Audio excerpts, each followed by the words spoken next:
the episode begins with a flashback to two little girls who live in a strange camp with a bunch of other young girls who are trained to become assassins. The two girls are friends, that is until one is forced to kill the other in unarmed combat. This is all just a distant memory for Dottie as she opens her eyes and begins her day with a very strange determination. While sitting at the diner with Peggy, Dottie mentions her trip around the city, going to places like the Statue of Liberty and Madison Square Park, but Peggy offers her different advice.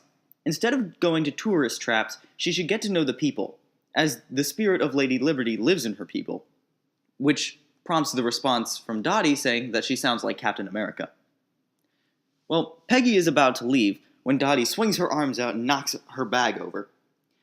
Dottie decides to clean up the mess, and when Peggy leaves, she fails to notice that Dottie stole one thing from her bag, the key to her room at the Griffith Hotel. While walking into the SSR office, Peggy learns that Dooley and Thompson hired out a translator, but the translator is unable to decode the message that came through from the magic typewriter. Peggy gives it a shot, and is able to uncover the message that the translator never could, given that the message was originally written in Russian. The message contains coordinates to a weapons sale going down in Russia with Howard Stark's name all over it. Dooley tells Thompson to assemble a team to go to Russia, and Peggy proves herself to be on that team.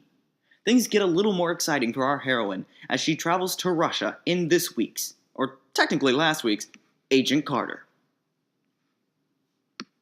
What is up, guys? It is the Mediator. I am back with the review for Agent Carter that I missed last weekend. I had a crazy week. I'm sorry that I've fallen behind, but I'll try to be better next time. One thing I did manage to get done this weekend is change the approach of how I review TV shows. Instead of the way I've normally done it, which is write down every detail as it happens and then read all those notes to you guys, I'm going to break it up like this. I'm going to give you the main plot and then address any subplots afterwards. So let's get started, shall we? Now, Peggy has already proven herself to be a member of the squad, so she goes to change with the rest of the guys, considering she doesn't want to have to walk down all the way into a public restroom and then walk out wearing tactical gear. Probably a good decision. Well, Thompson decides to play a little prank on her by sending an unsuspecting Agent Souza to go retrieve something from Locker 42, which just so happens to be on the side that Peggy is changing on. This leads to an awkward conversation with Souza and Peggy, and this leads to more arguments between Thompson and Peggy. While on the plane, they continue to bicker some more, Peggy giving Thompson some crap about not ever jumping, but eventually the SSR agents land on the ground in Russia. And there, they meet this mystery team that Peggy's been referring to, that Thompson has been a little bit suspicious of. The Howling Commandos. The SSR and the Howling Commandos are on the move, and Peggy catches Dum Dum Dugan on everything that happened with the Stark situation. Dugan is dubious of the fact that Howard might be related to all of this, and says that he thinks he's innocent. The two of them try to figure out the motive that Leviathan has by using Stark in all of this, but they can't think of anything. The team meets, and they've set up a campfire right before they go to sleep, and they all tell funny stories, and Thompson ends up telling a story about his time in the military. He says that he had to kill a small unit of men who tried to attack his unit in the middle of the night while everyone was asleep, but he managed to get rid of all of them before his CO and the rest of his men woke up. On the next day, the team prepares for their mission. Thompson comes up with a battle strategy, but one of the commandos looks at Peggy and asks her what to do.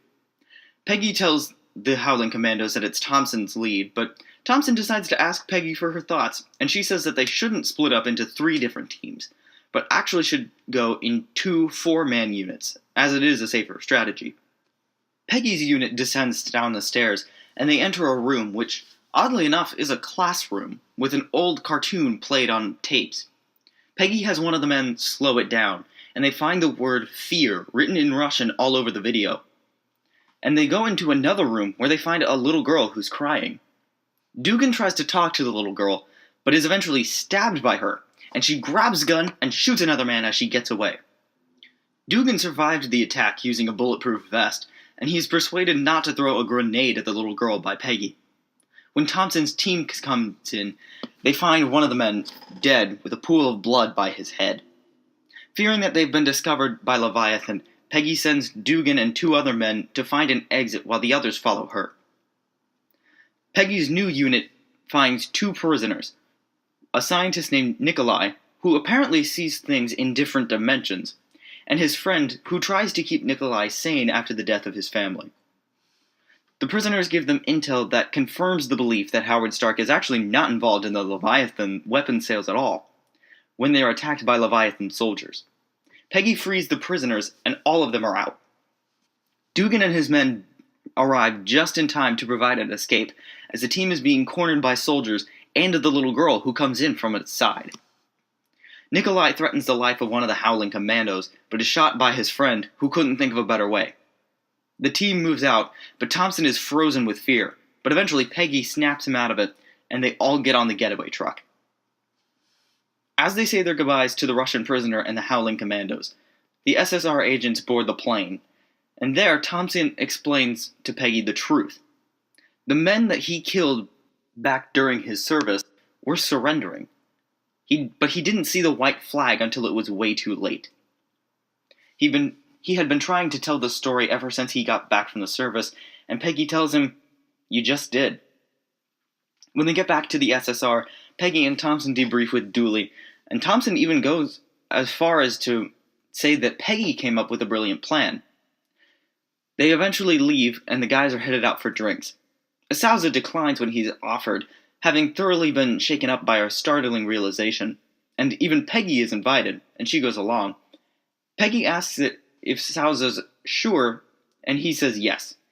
Peggy eventually leaves, and Sousa looks back at the picture of the blonde from the nightclub. Now, with these subplots, I'm not going to go in order of chronology, but more of, I guess, importance. Well, there's just one I need to say, since I already left you guys on a cliffhanger. Sousa figured out that Peggy is the blonde woman who had tricked them in the very first episode. He notices this because he looks through Peggy's file and notices 2 bullet wounds on her back, and looks back at the picture and notices the exact same set of bullet wounds. This doesn't look too great for Peggy, especially if you've seen the promo for this week's episode of Agent Carter, where the SSR is after her, since now Peggy is a wanted fugitive. The next subplot is Dooley getting information from his friend. He learns that Howard Stark and U.S. Army General McGinnis got into a fight back in Russia. And when they came back from Russia, the general mysteriously quit, and the army contract was cut. Dooley decides to go to Jarvis and ask him about it, and Jarvis eventually states that he knows nothing about this, and he asks for info that Dooley never told him, that Dooley mentioned he had from the time that Jarvis was arrested. Dooley says that he just wants the truth, and doesn't really tell Mr. Jarvis what Jarvis really wants to know. Back with Dottie, she enters Peggy's room and looks around, trying to find something of importance. She eventually finds Peggy's white box with all her spy equipment, and she finds a picture of a Stark Industries crate, and she takes Peggy's 102 Sweet Dreams Knockout lipstick. She also looks in the mirror and starts to change her look, so she looks and sounds a lot more like Peggy, which could mean that Peggy is in for some serious trouble that she would never, ever see coming. Now, like I mentioned earlier, the promo for next week's episode. The SSR is onto the fact that Peggy was the blonde, and she's now stated a fugitive from the law. And it doesn't look like Dottie's wasting her time either, as she's seen readying a sniper rifle. And Sousa has to make a really hard decision as he points a gun at Peggy, and Peggy tries to explain her true position. Now, before I leave you guys, I just have one question. Now, we know that Dottie is seriously up to something. And you remember that Agent Krasinski of the SSR was killed. Now, I had mentioned that his killer could possibly be a woman, so does this mean that Dottie could be the mystery murderer? I guess we'll have to see in future episodes of Marvel's Agent Carter. Thank you guys so much for watching my next review, and I hope you guys like this new format, because I think it's going to stick. Well, that's pretty much it for me. I'll see you guys next weekend. When the comics come to screens, you know who to call.